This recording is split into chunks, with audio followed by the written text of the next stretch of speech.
მოგესალმებით. განვაგრძობ ინფორმაციის მოწოდებას წიგნიდან დაბრუნება ედემში.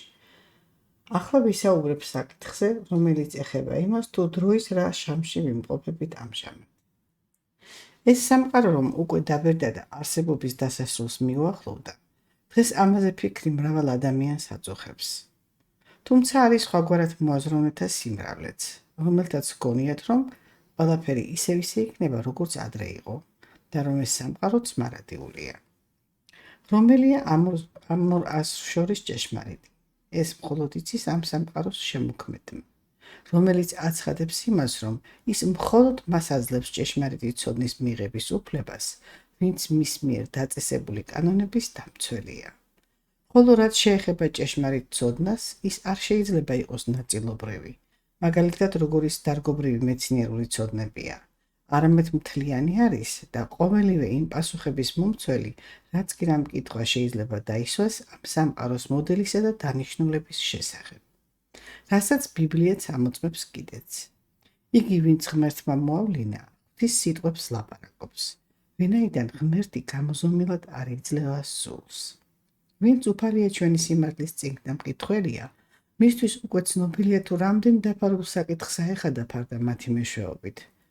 ამიტომ ვაგრძელებ მხილებას იმ დანარჩენი საკითხებისას, რომლებიც წინა წიგნთა საშუალებით ვერ იქნა გაშუქებული, რომელთაგანაც ერთ-ერთი მნიშვნელოვანია იმ დროთა დახასიათება სამყარულ კანონზომიერებათა შეფასებით, რომლებზედაც არის დამოკიდებული სამყაროში მიმდინარე ყველა ცვლილება. რისთვისაც შევეცდები იმის შეხსენებას, რომ მიუხედავად მსვლელობის ერთნაირი ინტერვალებისა, დროის ყოველი მონაკვეთით განსაზღვრული განზომილებანი მკვეთრად და თანაც განუმეორებლად განსხვავებულია ერთმანეთისაგან.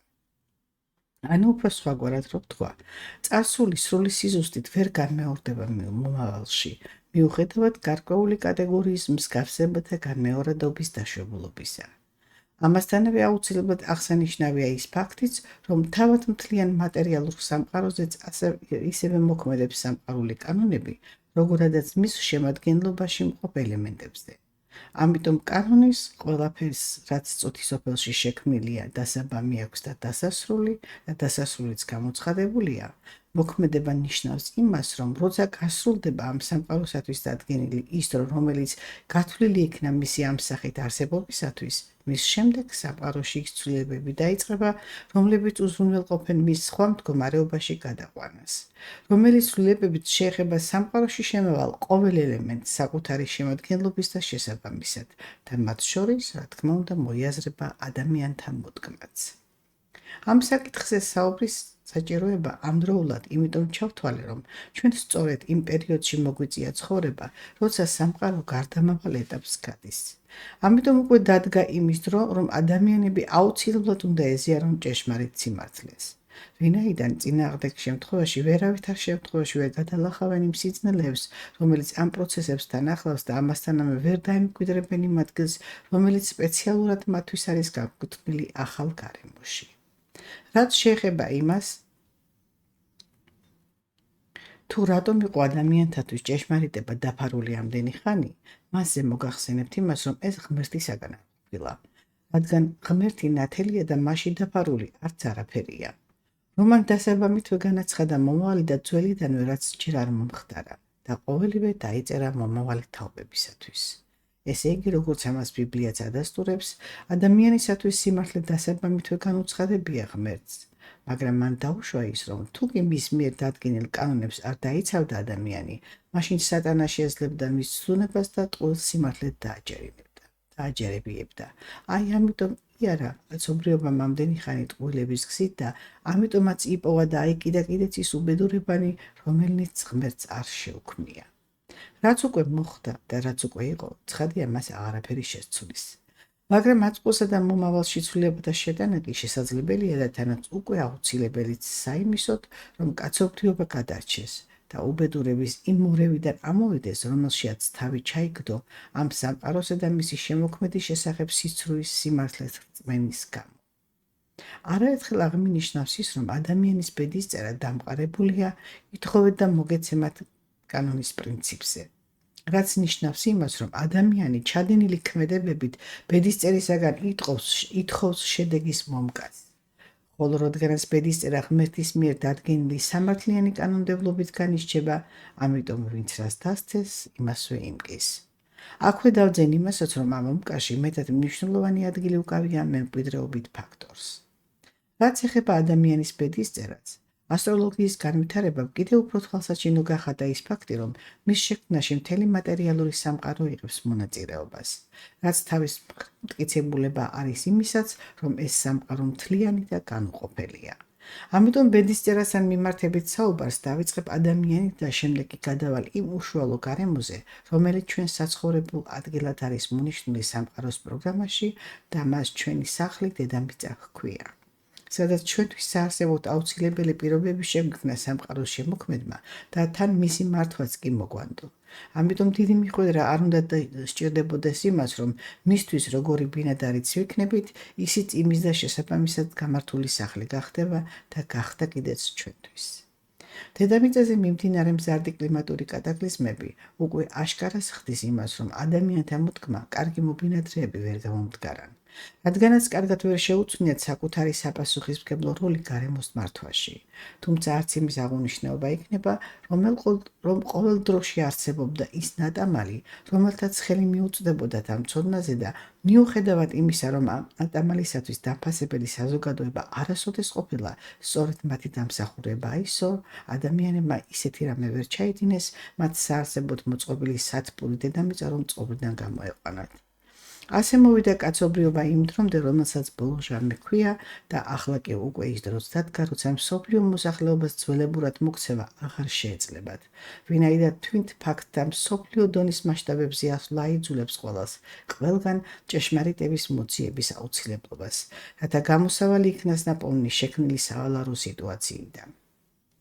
მოგახსენებთ, რომ წარმოშობილი პრობლემის გადაჭრა მხოლოდ მაშინ გახდება შესაძლებელი, თუ კი მიგნებული იქნება არა მხოლოდ პრობლემის გამომწვევ უშუალო მიზეზებისათვის, არამედ იმ საფუძვლისათვის, რომლის ნიადაგზეც მოხდა ამ მიზეზთა წარმოქმნა.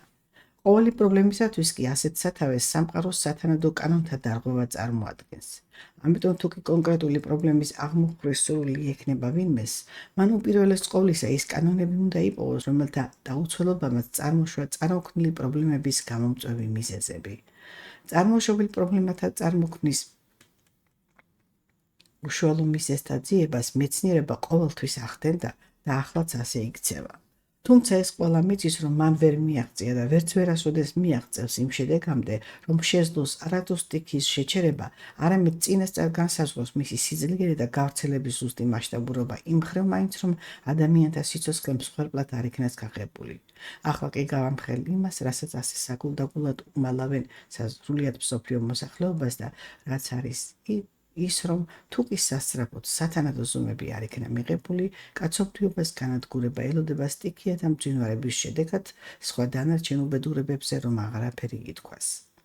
რაც შეეხება ამ ინფორმაციის დაფარვას, ამას იმიტომ აკეთებენ, რომ მეცნიერება ჩიხში არის მოქცეული, რათა მას არ გააჩნია საჭირო ცოდნა უკვე აღზრულ ძალთა შესაჩერებლად. ეს არც არის გასაკვირი. ვინაიდან დედამიწური გარემოს ბალანსირებას ახდენს სამყარული ძალები, რომელთა ვერც წარმოშობასა და ვერც წარმოშობის ვინაობაზეც წარმოდგენის შექმნა არ ძალუს ადამიანურ აზროვნებას. გარდა იმისა, რომ დაკმაყოფილდეს იმ ცოდნით, რომელიც მას შემოქმედმა მიაწოდა კანონთა სახით, რათა თავი დაიცვას ყველა შესაძლო პრობლემისაგან. რა თქმა უნდა, ამ პრობლემებში დედამიწაზე მოქმედი სტიქიაც იგულისხმება და ამიტომ არსებობს ის ცოდნაც, რასაც მათი შეჩერებაც და ამასთანავე კლიმატის ნორმის ფარგლებში დარეგულირებაც შეუძლია. მოგახსენებთ იმასაც, რომ ამ ცოდნის ათვისებისა და გამოყენების შემძლეობა ყველა ადამიანს არ შეუძლია, არამედ მხოლოდ იმათ, ვისაც საამისო გენეტიკური მემკვიდრეობა აქვთ მიღებული. თუმცა შესაძლოა, რომ ჯერ მათ ამის შესახებ არც კი იცოდნენ, მაგრამ როცა უფალია ჩვენი სიმართლით წარმოდგენილ ცოდნას შეეხება მათი აზროვნება, ისინი მხოლოდ მაშინ მიხვდებიან ყოველივეს, რადგანაც ამ ცოდნის შეცნობა მათ გონებას იმ ძილისაგან გამოაფხიზლებს, რომელშიაც ის იმყოფება ქვეყნად გამეფებული სიცრუის გამო, რის შედეგადაც ისეთი ნაყოფის მიღებას ექნება ადგილი, რომელიც შეძლებს წარმოშობილი საშიშროების განეირალებას. ამ განაცხადის დასამოწმებლად გავაკეთებ მოკლე მიმოხილვას, რისთვისაც დავსვამ ასეთ კითხვას. რატომ რისხანებს ადამიანი მაშინ, როცა ლანძღავენ? ან და რატომ სიამოვნებს, როცა აქებენ? შეიძლება პირიქით იყოს, მაგრამ ასე არ არის და ეს იმიტომ, რომ ადამიანური გრძნობები იმართება იმ გონებიდან, რომელზედაც ასეთი განმარტებაა ბიბლიაში. როცა ღმერთმა გამოსახა კაცი, ჩაუნერგა მას ვნებანი, ჩვევანი და მაშინ ყოველი გრძნობის წმინდა წინამძღვრად გონება დასვა ტახტზე. და მისცა მას რჯული, რომლის წყალობითაც მას შეეძლო, რომ ჩამოეყალიბებინა საკუთარი პიროვნულობა გონივრულ, სამართლიან, კეთილ და ღირსეულ სამეფოდ. რაც შეეხება რჯულს, იგი ღვთისაგან არის დაწესებული და ვიცით, რომ ადამიანის ბუნებას უთანაგზნო სამყარო შემოქმედმა, როცა მას აწესებდა.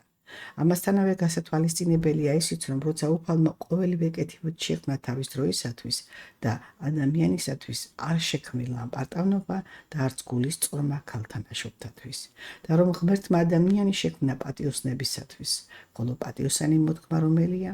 მოდგმა კაცისა, რომელიც მოშიშია უფლისა, და უპატიოსნო მოდგმა რომელია? მოდგმა კაცისა, რომელიც დამრღვევია მცნებათა.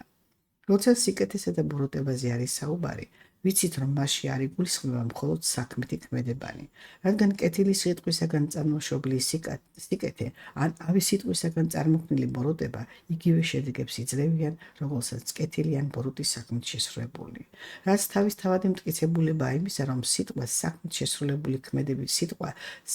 შესრულებული ქმედების არათუ ტოლფასი, არამედ უფრო აღმატებული ძალაც აქვს, ვინაიდან მისგან მიღებული რეზულტატი ბევრად სწრაფია დროში. ამიტომ ყოველივე აქედან მიღებული დასკვნა არის ის, რომ სიტყვა ქმედების ერთგვარი სახეა. დავამოწმებ ამ დებულებას ბიბლიით. ყოველივე სიტყვით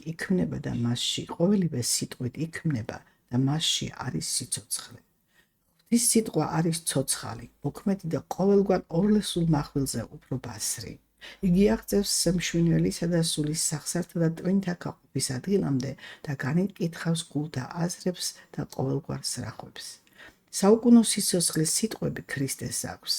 გარდა ამისა, არის სიტყვა სიკვდილით შემოსილი და ნუ იმყოფებოდეს იგი იაკობის მემკვიდრეობაში. როგორც ხედავთ, ბიბლია აცხადებს სიტყვის ძალაზე იმას, რომ მას შეუძლია აცოცხლოს ადამიანი ან და მოკლას კიდეც. რაც ხდება იმ დამოკიდებულების შედეგად სხეულსა და სიტყვებს შორის, რომ არსებობს. აზედაც საყოველთაო ცნობილია ის, რომ სიტყვები მართავენ და იმორჩილებენ სხეულს.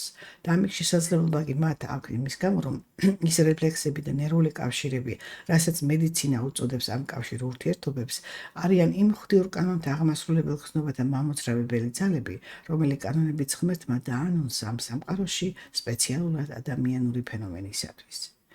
ვინმე სჯერა ეს თუ არა, ეს მისი საქმეა, მაგრამ ჭეშმარიტება ერთადერთია. და არის ის, რომ ამ ქვეყნად მყოფი ყოველი ძეხორციელი ღვთის მადლით არსებობს, რაც თავის მხრივ შემდეგს გულისხმობს, რომ ჯანმრთელობა, ბედნიერება და ყოველგვარი სიკეთით აღსავსე სიცოცხლე ღმერთის წყალობის შედეგად არის, ხოლო ავადმყოფობანი, უბედურებანი და სიკვდილი კი ღვთის რისხვის მომყით. აი ეს ორი პროგრამა განაგებს მთლიანად ადამიანის არსებობის არსს, კანონის ითხოვე და მოგეცემა აღსრულებით. მოგახსენებთ იმასაც, რომ ვინაიდან და რადგანაც კაცობრიობა ამჟამად იმყოფება საკაცობრიო გენეტიკური მიმდინარეობის სასრულ ფაზაში, ამიტომ ადგილი აქვს გენეტიკურ ნაყოფთა მიღების პროცესს, რაშიაც იგულისხმება გრძნობა და იმ დონეზე ასვლა, რაც ადამიანთათვის დაშვებული მაქსიმუმია. რაც თავისთავად გულისხმობს უნართა და ნიჭთა სიძლიერეს, ხოლო ყოველივე ამაზე კი გავლენას ახდენს მემკვიდრეობით მიღებული ინდივიდუალური გენური კოდი, რომელიც წინაპართან მიერ ნაგროვებული ცოდვა-მადლის ამსახველი რიცხვის შესაბამისი ღვთის რისხვის ან ღვთის წყალობის შედგების ნამატია. ამიტომ უკვე დადგაისდრო, როცა ადამიანმა საჭირო ცოდნა უნდა მოეწიოსა იმისოთ, რომ მიხვდეს, რა არის ჭეშმარიტად სწორი და რა კი არასწორი. განსაკუთრებით კი ღმერთთან საურთიერთობისთან მიმართებით, ვინაიდან უკვე სრულიად შესაძლებელია, რომ ამ მხრივ გადადგმულმა ერთმა არასწორმა ნაბიჯმა სავალალო შედეგი გამოიღოს არა მარტო კონკრეტულ პიროვნებისათვის, არამედ მისი შვილების მიმართაც.